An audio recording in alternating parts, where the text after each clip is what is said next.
Assalamualaikum warahmatullahi wabarakatuh. Selamat pagi anak-anakku yang Bapak banggakan. Apa kabar kalian hari ini? Mudah-mudahan kita semua dalam keadaan sehat dan tetap semangat ya. Meskipun pandemi ini belum berakhir, tentunya itu bukan menjadi alasan kita bersama untuk tidak semangat belajar demi menggapai cita-cita yang kalian inginkan. Nah, karena itu Bapak juga semangat nih ingin berbagi ilmu dan belajar bersama tentang seni rupa. Nah, untuk pertemuan kali ini kita akan belajar tentang menggambar model ya. Namun, sebelum masuk ke materi, Bapak yakin kalian semua pasti sudah punya pengalaman membuat gambar, entah itu waktu mengerjakan tugas sekolah atau bahkan cuma kepengen iseng-iseng aja. Tapi ngomong-ngomong, kalian sudah tahu belum nih apa sih pengertian menggambar itu? Kalau belum tahu, yuk kita cari tahu bersama. Nah, seperti yang tadi Pak Cici jelaskan, bahwasanya hari ini kita akan belajar menggambar model. Nah, untuk bisa menggambar model kita perlu tahu teorinya terlebih dahulu. Nah, selanjutnya tujuan dari pembelajaran ini yaitu agar kalian dapat memahami unsur-unsur menggambar model, kemudian juga memahami prinsip-prinsip menggambar model, dan juga tahu alat dan bahan menggambar model, serta nantinya kalian akan menguji coba sehingga tahu persis teknik dalam menggambar model. Kemudian tadi Pak JJ jelaskan pertama kan, apa sih menggambar itu? Nah, jadi yang disebut menggambar itu merupakan proses mengungkapkan ide ataupun gagasan melalui bahasa visual. Bahasa visual itu apa? Ya bentuk yang kemudian digambar. Selanjutnya, dalam pengertian KBBI, menggambar itu merupakan kegiatan meniru suatu bentuk benda maupun barang, bisa juga manusia, binatang, ataupun lainnya, yang kemudian dibuat menggunakan goresan pensil ataupun media alat lainnya menggunakan media dua dimensi atau umumnya seperti kertas, ada dinding, dan lain sebagainya. Lanjut.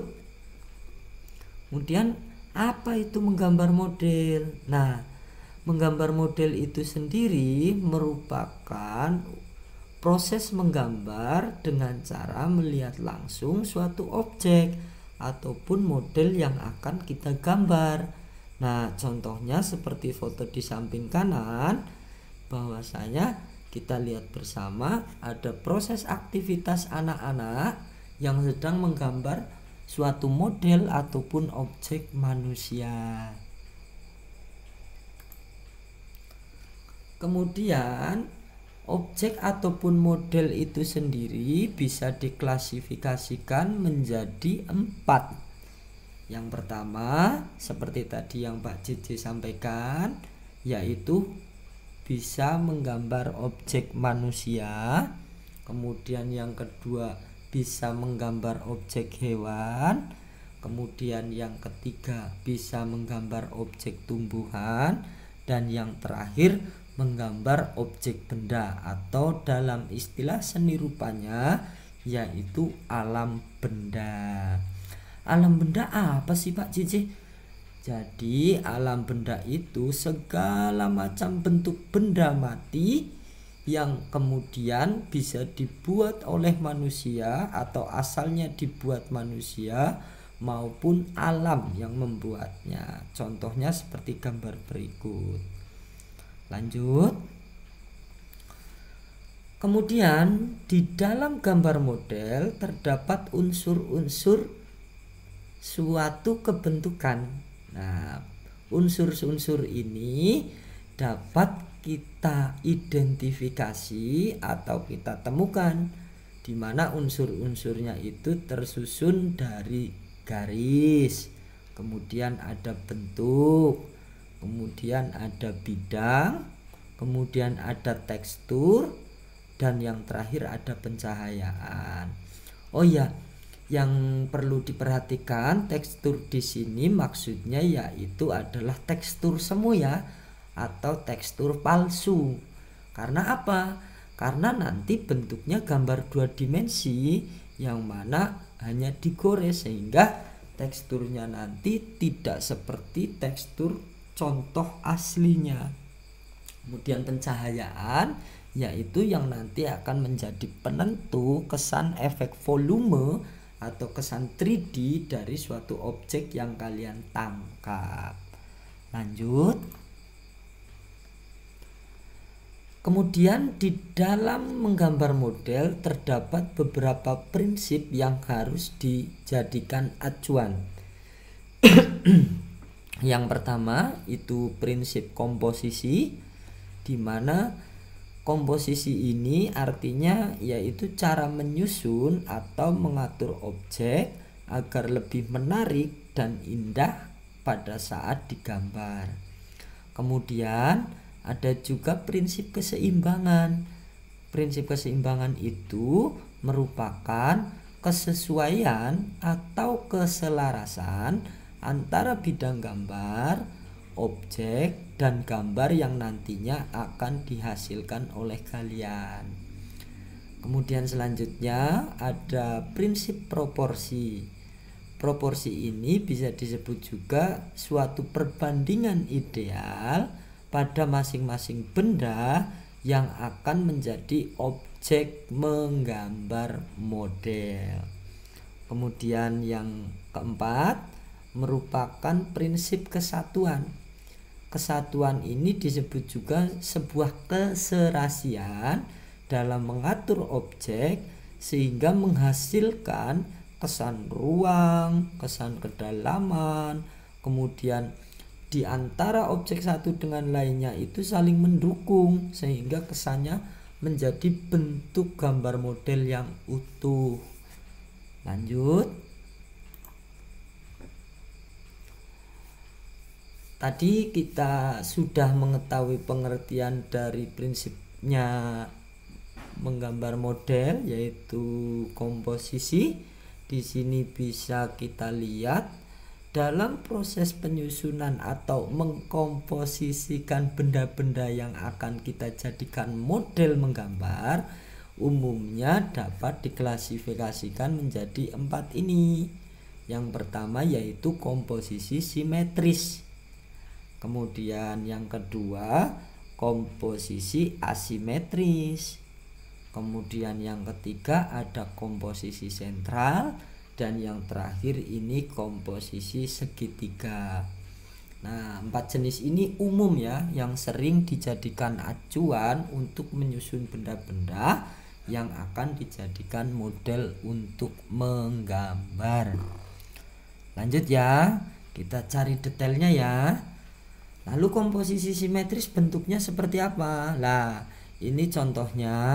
Misalkan ada 3 gelas yang disusun secara berurutan atau berderet sehingga susunan ini membentuk sebuah komposisi yang seimbang. Seimbang artinya kanan dan kiri sama, kemudian terkesan flat atau penuh seperti ini. Lanjut, ada komposisi asimetris. Nah, komposisi asimetris ini lawan dari komposisi simetris, yang mana penyusunan bendanya secara umum diatur memang mengesankan tidak teratur atau tidak terpola sama. Nah, contohnya misal nih, yang gelas belakang ini ada 2 gelas yang posisinya terbuka. Kemudian ada 3 gelas yang belakang ini tertutup dan 2 gelas di depannya ini juga tertutup. Kemudian yang di depan bagian tengah ini lebih ekstrim lagi, bentuk gelasnya posisinya sedang tidur atau ditidurkan seperti itu. Nah, ini merupakan salah satu contoh bentuk komposisi asimetris, yang mana komposisi ini disusun meskipun tidak teratur akan tetapi tetap mengesankan suatu keseimbangan dan terkesan tetap indah. Lanjut. Ada komposisi sentral. Komposisi sentral itu pola penyusunan benda ataupun objek yang akan dijadikan model dengan cara pengaturannya itu terpusat. Maksudnya gimana Pak JJ? Nah, kita lihat saja contoh gambar ini. Nah, ada gelas di tengah, kemudian dikelilingi gelas-gelas lainnya, atau lebih tepatnya ini mungkin apa ya namanya, tempat air ya, tempat air atau apa ya, water, kurang tahu, yang jelas tempat air. Kita lihat susunannya bersama. Di sini terlihat yang menjadi pusat atau susunan terpusatnya yang berada di tengah yaitu gelas biru ini, yang mana yang lain biru tua, kemudian ada ungu, kemudian ada hijau, ada pink dan abu-abu, ini disusun mengelilingi pusat dari susunan tersebut. Nah, ini yang disebut dengan komposisi sentral. Lanjut ya. Kemudian yang terakhir ini ada komposisi segitiga. Komposisi segitiga ini merupakan penyusunan benda atau objek model yang akan digambar yang diatur dengan pola segitiga. Jadi kita bisa lihat bersama foto gelas ini memang mengesankan suatu susunan yang membentuk kesan segitiga. Lanjut ya. Nah, dalam prinsip-prinsip menggambar model kita juga harus mengenal yang disebut dengan proporsi. Nah, proporsi itu apa sih? Jadi yang disebut dengan proporsi itu ukuran ideal antara model benda satu dengan benda lainnya. Misalnya kalau yang di samping kiri kita lihat, di sini ada 2 jenis benda. Yang pertama yaitu cangkir, yang kedua yaitu sendok. Kalau dilihat dari gambar A dan B ini, kira-kira mana yang lebih proporsional? Ayo, coba tebak. Ya, betul. Jadi yang lebih proporsional adalah gambar yang A. Kok bisa begitu, Pak? Ya iya, karena sangat tidak mungkin atau sangat jarang ditemukan antara gelas dan sendok itu ukurannya lebih besar sendok. Kalau toh ada, itu mengesankan jadi kesannya tidak proporsi atau tidak seukuran, tidak sesuai ukurannya dengan yang umum kita sering jumpai. Lanjut ya. Kemudian ada keseimbangan. Keseimbangan itu apa? Nah, jadi untuk mendapatkan prinsip keseimbangan ini biasanya di dalam menggambar model dapat dilakukan dengan cara membuat skala ataupun membuat efek perspektif. Maksudnya seperti apa, Pak? Jadi cara susunannya agar terkesan seimbang bisa kita lihat di samping kanan ini. Ada beberapa objek bentuk benda yang berbeda, akan tetapi disusun sedemikian rupa sehingga mengesankan susunan kanan dan kirinya tetap seimbang. Kurang lebih seperti itu. Lanjut ya.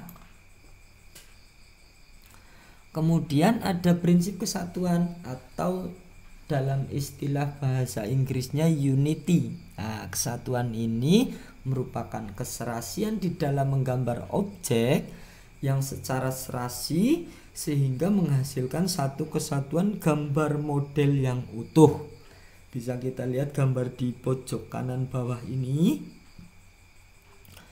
Ini ada berbagai macam benda. Nah, tapi kalau kita lihat secara langsung, kita bisa ketahui bersama bahwasanya meskipun bendanya bermacam-macam, ini menjadi satu bentuk kesatuan karya gambar model. Nah, jadi tidak terkesan terpisah. Nah, nuansanya tetap menjadi satu. Lanjut ya.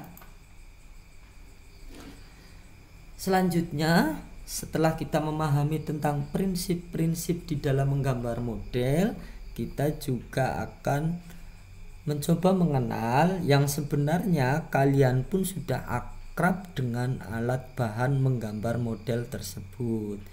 Yang pertama jelas ada pensil, kemudian medianya yang kedua yaitu kertas, kemudian ada penggaris dan juga ada pewarna. Nah, pewarna ini sendiri ada berbagai macam jenisnya. Akan tetapi dari segi sifatnya kita bisa ketahui bersama bahwa jenis sifat pewarna itu dapat dikelompokkan menjadi dua. Yang pertama jenis pewarna kering, yang kedua yaitu jenis pewarna basah. Contohnya apa Pak pewarna kering dan pewarna basah itu? Pewarna kering misalnya ada krayon, kemudian ada pensil warna, kemudian ada ballpoint dan lain sebagainya. Kemudian pewarna basah itu apa? Pewarna basah ya misalnya cat air, cat akrilik, cat minyak dan seterusnya. Lanjut ya.